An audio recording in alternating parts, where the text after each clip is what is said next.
Statistically speaking, planes are one of the safest ways to get around.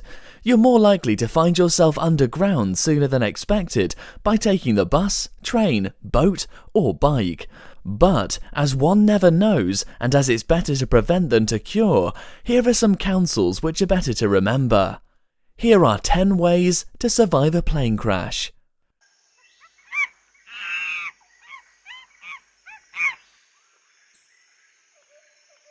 Not too low. Hot air goes up, everyone knows. Therefore, in a fire, the advice is to get on all fours and stay lowest on the ground. Keeping your head about 50 centimeters from the ground should be enough to minimize the amount of harmful smoke you will inhale. But whatever you do not try this technique when you try to get yourself out of a crashed plane. With everyone trying to get out through the narrow corridor and you crawling on the ground, it may cause you more problems than solving them. You could easily get trampled, crushed, or have luggage falling on you. This is not all, your travelling companions will also risk tripping. What you should do instead is to stand, cover your mouth and nose, and keep your head down. If the lane is blocked by luggage, debris, or people who have not adhered to the advice of this video, it would always be safer to climb to the back of the seats than to stay and wait. Seatbelt. Okay, it's pretty obvious, and all the air hostesses have told you to do it, but every year in the world, hundreds of people are injured in a turbulence because they have not put on their seatbelts. In May 2017, a Russian Aeroflot flight to Thailand experienced a violent turbulence. Unfortunately, the seatbelt warning light could not come on, and some passengers ended up being thrown violently from their seats. As a result, 20 people, including 3 babies, sustained serious injuries. Worryingly, it is still legal for parents to fly with their child less than 2 years old sitting on their knees, yet the G-force, even during light to moderate dive, can multiply the weight of a child from 13 to 65 kilograms. No human being can hold a child under these circumstances.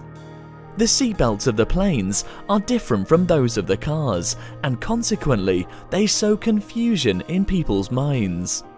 Reports from the National Transportation Safety Board showed that some victims of aircraft crashes who had no fatal injuries to the base were found dead with their belts curled. In other words, they remained stuck and died because they did not succeed in detaching their belts themselves. We do not tell you that to make you not tie your belt, but it is obvious that you should listen to the safety instructions and train you to use your belt more safely. Dress for survival. We have all done it, returning from 2 weeks of sunbathing in Spain with oversized shorts, sandals and hats, despite the significant probability that it will be cold and that it will rain when you touch the ground. But apart from making you particularly ridiculous, this outfit could have serious consequences. Following the advice of Cynthia Corbett, a safety specialist, you should always make sure to wear practical shoes. If you had to escape from a burning airplane, tap dancing would not do you a favour. Secondly, Cynthia Roberts recommends wearing long pants and long sleeve shirts, which would be more efficient in protecting your skin from flames and sharp objects. According to a report by the NTSB, 68% of fatal accidents in aircraft accidents are due to subsequent fires to an accident. This kind of advice could be the difference that will tip the balance between life and death. Negative panic. Panicking during a plane crash is very understandable. Shouting, yelling, running, these are all the reactions you probably expect. But there is another type of panic that can sometimes be neglected, but that could be as much, if not more deadly: negative panic. Negative panic is when an individual can no longer move due to a major trauma. Despite the chaos and imminent danger surrounding them, people remain seated, seem stunned, and unable to react. This is dangerous. In the 1977 collision between Dutch KLM and Pan American World Airways, 583 people lost their lives. Investigations into the accident suggested that negative panic could have played a significant role in the death of some of those people. Many were alive, uninjured, and mobile enough to leave the aircraft before it exploded, suggesting that panic could have mentally paralyzed these people. Even the crew of the plane, with years of rigorous training and expertise, admitted to being immobilized and had to be assisted by colleagues.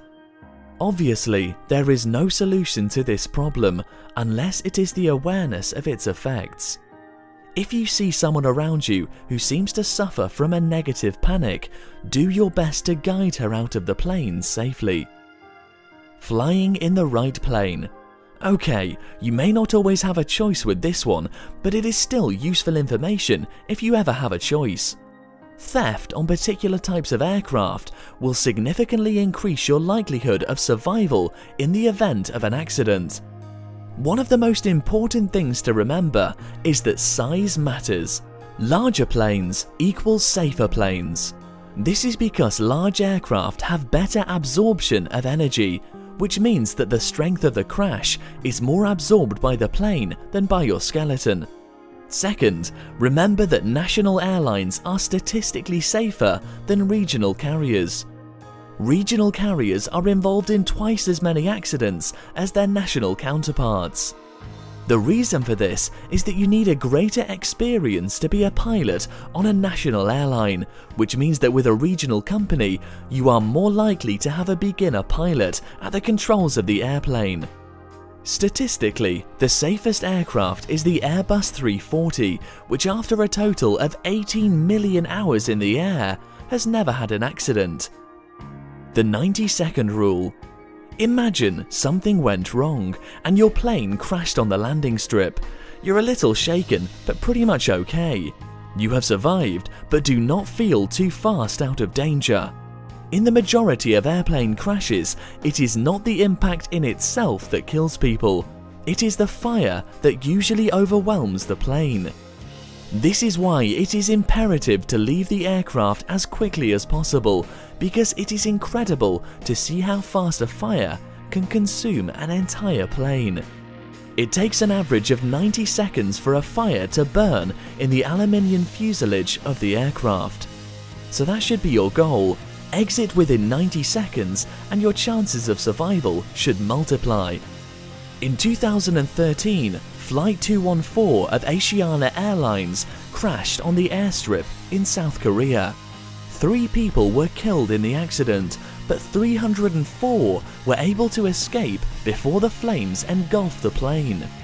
The researchers explained this 99% survival rate by the rapid reactions of the crew and passengers. Hand luggage.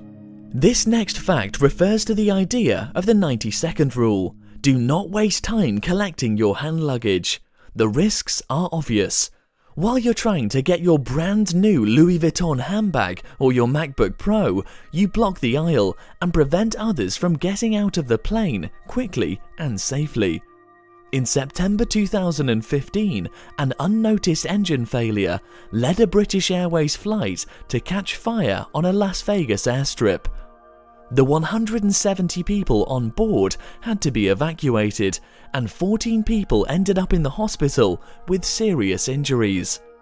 Photos of the incident caused a general outcry over social networks due to a large number of passengers being photographed to shake their stuff.